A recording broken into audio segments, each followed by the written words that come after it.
Sizə verdiyim əməklər burnunuzdan gəlsin. 9 ay yetim saxla, yetimdir. Bir ruzu madəri bir dənə çürük iğnə almadı. Xalqın yetimləri hər nə mən alırlar. Bu söz sizə zəhrimar olsun bax. Bu söz sizə zəhrimar olsun. Zəhrimar. Mən azmışam anne. Dəməni ye, dəməni ye.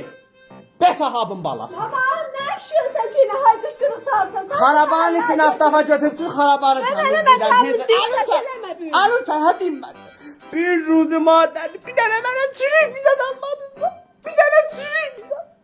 Belə deməzsən sizin sağlığınız. Allah sizin səlamətinizi bilsin, siz gözdə bolarasınız. Bu nə mənədir? Ruze maderde almışım seni. Nə alıbsınız mənə?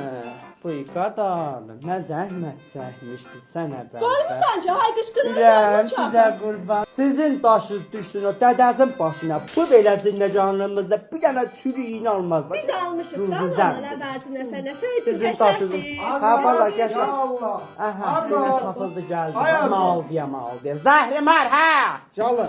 Bu nə mənədir atdın təpənə? Arvatlar günü mübarək. Nə mənə? Arvatlar günü kaç. Mən alıbsan. Bəs, mən sana az istəmirəm, Şarvat. Neynədir? Bəs, Ana sanki biz uşaqlar.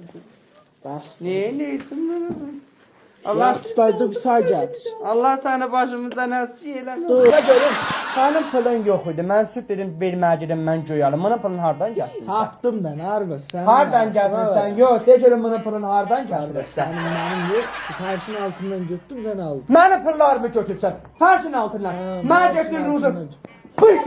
Bıy səni, yetim desin.